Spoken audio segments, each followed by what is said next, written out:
Hey friends, Ashley Berges here today. Has anybody ever told you that you're too sensitive or asked you why you're taking something so personally? Well, you might be a highly sensitive person. I'm going to be talking about the 10 characteristics of highly sensitive people on today's video. Hey friends, I'm glad to be back today, and today I'm going to be covering the 10 characteristics of highly sensitive people. And if you are a highly sensitive person, I'm going to give you some techniques and tips to revitalizing yourself on a daily basis and feeling better. The first characteristic I want to talk about on today's video is you feel more deeply than many of the folks around you. You're highly intuitive and you go really deep into figuring things out. It's not about face value to you. You take things more deeply and you care more. The second characteristic is you may feel more emotionally reactive in situations. And why that is that you're highly sensitive and you'll react to a situation with more empathy and more concern for others than you find other people doing so. Oftentimes when you're in a conversation and somebody is under fire or possibly being hurt or manipulated, you take their side and you feel for them in an empathetic, real way because you have concern for others and you want to see justice for that person. The third characteristic of being a highly sensitive person, well, you've heard people tell you, don't take things so personally.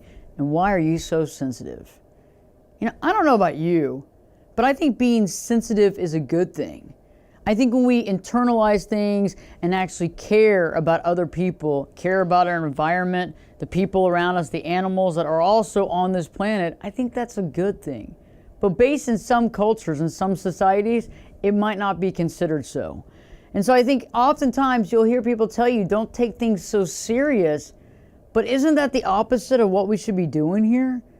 And it also makes you start second guessing yourself, like if you're doing the right thing or if maybe it's a wrong thing or a bad thing, when I feel in reality, that actually shows that you care and you have empathy.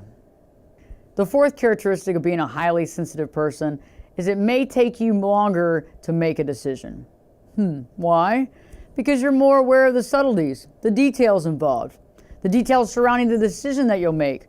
And the actual making of the decision can be difficult because you're weighing pros and cons and weighing all sides. The fifth characteristic of highly sensitive people, well, tendency to get more upset when you make a bad or wrong decision. Why? Because you're emotionally more amplified about the decision and emotionally more reactive than most people. Why? Because you're more connected to your emotions. The sixth characteristic of being a highly sensitive person, well, you're extremely detail-oriented. Because you're extremely detail-oriented, you are the first to see changes and details in a room.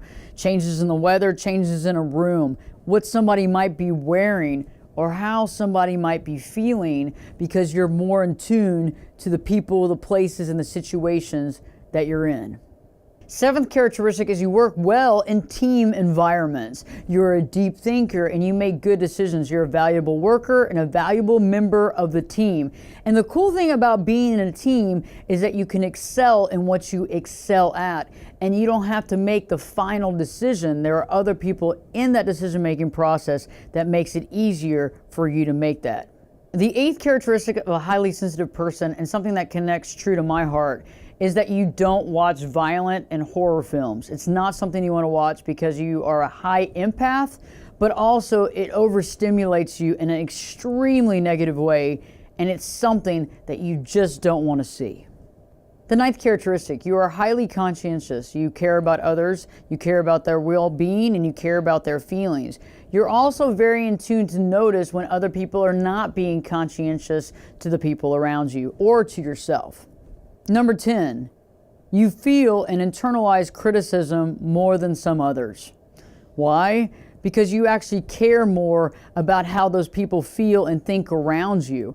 And so when somebody criticizes you, it really goes deep and can hurt. So at this point right now in the video, you're telling yourself, wow, Ashley, I'm a 10 out of 10 at this point. I am a highly sensitive person. Some of you might be 8 out of 10. Some of you might say, you know what, Ashley, apparently I'm not a highly sensitive person. But if you do fall into this category of being a highly sensitive person, there's some things that you can do in your life to make your life easier and better. The first thing that you can do that can better your life is to take needed time to decompress. Because you're a highly sensitive person and you have great empathy for those around you, you can feel other people's energy all the time. And that can be a little overwhelming at school or work or whatever you're doing. So when you leave school or work, going home and spending just a few moments, maybe 10 minutes at a time by yourself, just decompressing and being one with yourself, not in conversation, not talking with the family, just spending a little bit of private personal time can really kind of bring yourself back to equilibrium. It can take some of that stress off you and can center you back to where you are so that you can communicate with your family and have some great moments. Another thing that's important for a highly sensitive person is to have deeply meaningful relationships in your life. You don't have to have a bunch of them, but have enough that you can communicate and connect with those people that mean so much to you, where you have deep conversations and communication, where you can communicate about deep things that matter to you in a safe environment where that other person and you understand each other. Be sure you give yourself enough time to get things accomplished. The last thing that you want is to be rushed. You make good decisions when you weigh the pros and cons, when you think about what matters to all those concerned, because you care about everybody involved in the decision. And so be sure that you have enough time to make the decision and to choose wisely. Don't forget, it's important to surround yourself with people who actually understand you, okay? Those people that tell you you're too sensitive and why are you taking this way and why are you acting that way, those are the people you do not need to be spending time with, okay? Remember, when you're around other people that actually care and they're empathetic, those are the people you want to be around because they actually understand you, but actually they actually care too, and they see the bigger picture instead of making fun of you or making you feel bad about something that I think is pretty awesome. Another thing that really helps highly sensitive people is to get plenty of sleep. Sleep is inherently important to make those great decisions in our life, to choose wisely, and to feel good about our life and to feel good about where we are and what we're doing. You want to give yourself enough time to adjust to change. Change can be very difficult, especially a big life change. So giving yourself that time to adequately adjust to it is highly important for you. Last but not least, you want to spend a lot of time in nature. Nature revitalizes you. It makes you feel good. It gives you that energy and it connects you with that spirit level that you want to be around at all times. It recharges your batteries and it makes you feel good. And you know what else? You're right at home in nature.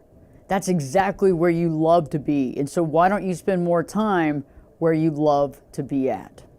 I hope that this video content has helped you and helped you identify if you're a highly sensitive person. I have a question for you.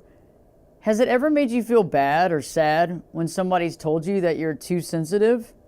Please comment in the comment section below. Besides the question, if you have other comments you'd like to leave, please leave the comments below. Also, if this content has helped you, don't forget to like it. And if you haven't already, please subscribe to the channel and share it with your friends and family because this might help them as well. Don't forget to live your true life today.